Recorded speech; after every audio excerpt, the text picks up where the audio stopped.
Perkenalkan, nama saya Sylvia Piranti, mahasiswa Sistemik Giji. Di sini saya akan menjawab beberapa soal tugas cloud computing. Yang pertama adalah silakan saudara jelaskan maksud dari kalimat di atas mengenai penjelasan umum tentang cloud computing. Kalau menurut saya, cloud computing merupakan sebuah teknologi pada komputer yang terkoneksi dengan internet yang memiliki fungsi untuk menjalankan program melalui komputer. Tetapi tidak semua internet menggunakan cloud computing. Lanjut ke pertanyaan kedua. Bagaimana cloud computing bekerja? Cloud computing ini bekerja menggunakan internet sebagai server dalam mengolah data. Sistem ini memungkinkan pengguna untuk login ke internet agar dapat mendapatkan akses untuk menjalankan aplikasi yang dibutuhkan tanpa melakukan instalasi. Pertanyaan ketiga, mengapa cloud computing bekerja? Karena yang pertama adalah fleksibilitas dan fleksibilitas. Fleksibilitasnya ini, cloud computing menawarkan fleksibilitas dengan kemudahan data dapat diakses dimanapun, kapanpun, dalam keadaan kita tetap terkoneksi dengan internet. Selain itu, pengguna dapat dengan mudah meningkatkan atau mengurangi kapasitas penyimpanan data tanpa perlu memberi peralatan tambahan seperti hard disk.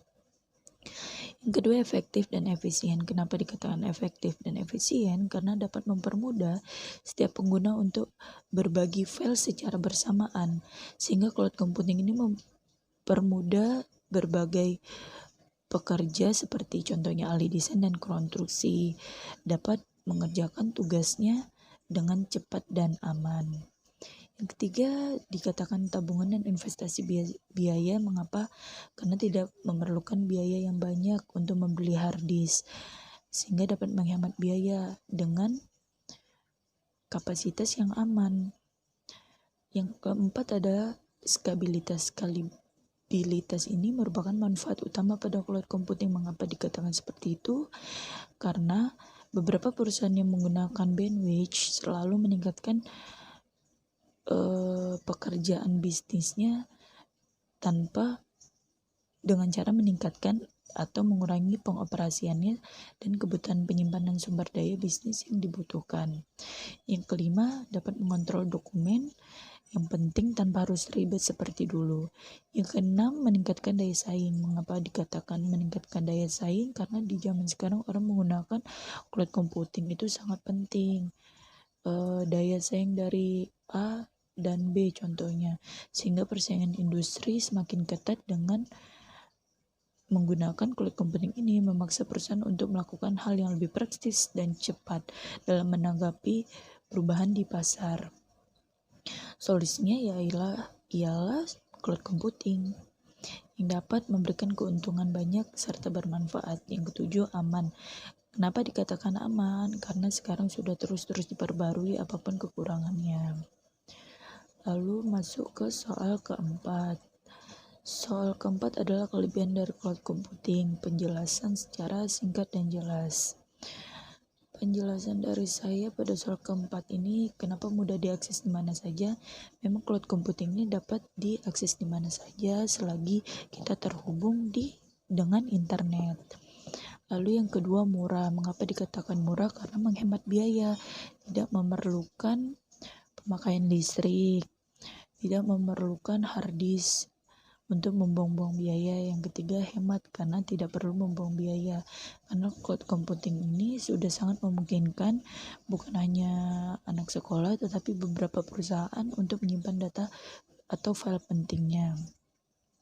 Yang keempat, penyimpanan mudah diatur. Penyimpan data pada server cloud ini dapat ditambah ataupun dikurangi sesuai keinginan yang dibutuhkan, sehingga pada aplikasi ini menyediakan memori yang dapat menyimpan dalam berbagai pilihan. Kita juga bisa memilih yang sesuai dengan kebutuhan kita, dan begitu kita tidak perlu memberi hard disk. Makanya dikatakan murah dan juga aman.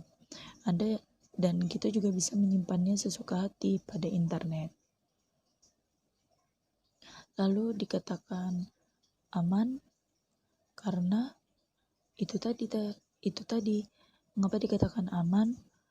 Sudah tidak diragukan lagi, cloud computing ini udah sangat aman karena sudah mempunyai sertifikat atau terstandarisasi ISO untuk menjamin keamanannya. Yang kelima adalah stabilitas. Stabilitas yang ada pada server cloud ini dapat menambah ataupun mengurangi sesuai yang diinginkan. Itu tadi, murah, efisien, tidak memerlukan hard disk, makanya tidak dikatakan tidak memerlukan hard disk. Lanjut ke soal yang kelima. Soal yang kelima adalah syarat-syarat cloud computing. Dijelaskan. Syarat-syaratnya itu yang pertama adalah on-demand self-service. On-demand of service ini merupakan sebuah karakteristik di mana cloud computing atau pengguna layanan bisa mengkonfigurasikan secara mandiri pelayanan atau tugas-tugas yang akan dipakai oleh sistem. Misalnya, mempermudah sebuah portal website dalam memanajemen layanannya agar tersedianya penyedia cloud, di mana pelanggan akan melakukan konfigurasi layanan yang disewanya secara cepat tanpa perlu campur tangan dari penyedia layanan. Yang kedua adalah broad network access, yaitu sebuah karakteristik di mana dalam suatu cloud, kapabilitas pada layanannya dapat diakses oleh berbagai jenis perangkat seperti smartphone, dan juga beberapa jaringan internet seperti LAN, MAN, dan juga WAN yang dapat berjalan pada web browser pada perangkat.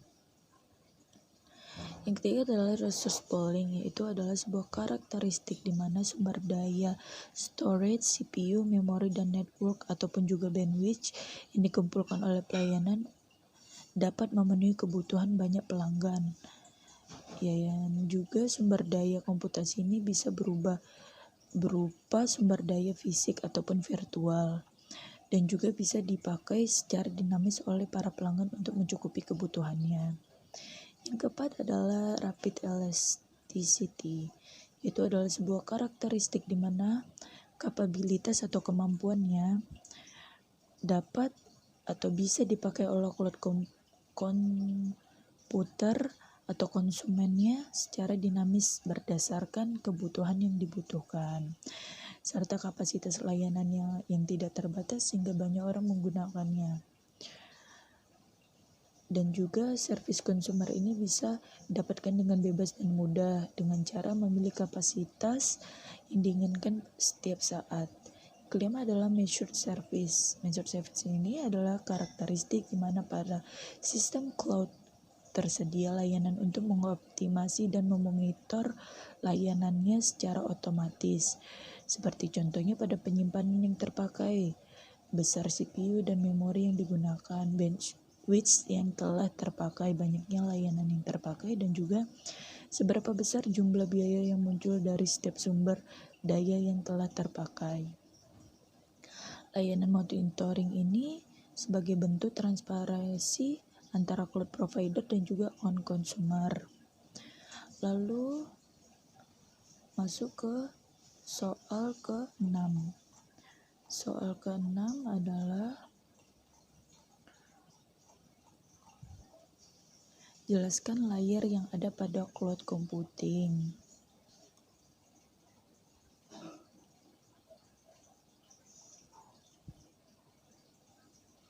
Layer yang ada contohnya yang pertama client. Cloud client ini terdiri dari hardware, software komputer yang tergantung pada cloud computing untuk dapat mengerjakan tugas-tugasnya. Yang kedua adalah aplikasi. Aplikasi ini merupakan layanan pada cloud computing yang paling dahulu populer, yaitu provider SaaS adalah model di mana aplikasi ditawarkan kepada klien sebagai sebuah layanan.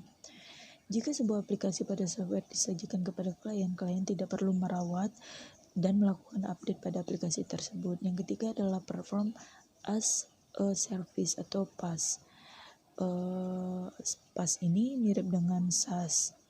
PaaS juga menawarkan layanan aplikasi serta menawarkan platform yang kita butuhkan pada aplikasi-aplikasi yang biasa disebut cloudware. Dikarenakan dengan adanya platform ini dapat mempermudah desain aplikasi, development, serta proses testing ataupun hosting. Yang keempat adalah infrastruktur as a service atau LaaS. Ini adalah layanan pada cloud computing yang sewaktu kita bisa menyewa pada infrastruktur IT-nya serta berapa besar unit komputasi seperti CPU, storage, RAM, dan juga bandwidth. Ini juga adalah seperti menyewa komputer yang masih kosong. Kita sendiri yang mengkonfigurasi komputer yang ada di dalamnya, serta mengoperasikan aplikasi apapun di atasnya. Yang kelima adalah server. Layer server ini terdiri dari hardware, software, komputer yang telah dibuat secara khusus untuk menangani kinerja dari layanan cloud. Soal yang ketujuh adalah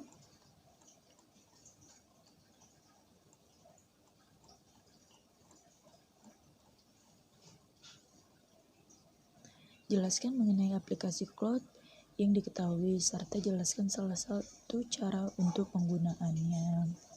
Salah satu contoh yang saya ingin bahas yaitu tentang penggunaan Google Drive. Setiap laptop ataupun handphone rata-rata pasti memiliki Google Drive. Google Drive ini adalah media penyimpanan data secara online berbasis cloud computing. Kita dapat menyimpan file-file penting seperti dokumen, gambar, video, audio, dengan kapasitas sebesar 15 GB. Jika ingin lebih, kita harus upgrade account. Dan juga cara yang digunakan sangat mudah. Sementara itu, kita juga dapat menyimpan, mengedit, mengambil file yang ada pada Google Drive dengan catatan perangkat komputer atau smartphone yang kita gunakan terhubung ke internet ya. Cara-cara yang digunakan sangat mudah. Yang pertama, kita tinggal buka drive.google.com. Yang kedua, upload atau buat file yang kita ingin upload, lalu bagikan atau atur filenya. Di situ kita bisa edit. Kita nggak perlu buka drive.google.com, tapi kalau aplikasinya udah ada di laptop kita tinggal buka aplikasinya. Itu aja penjelasan dari saya. Terima kasih.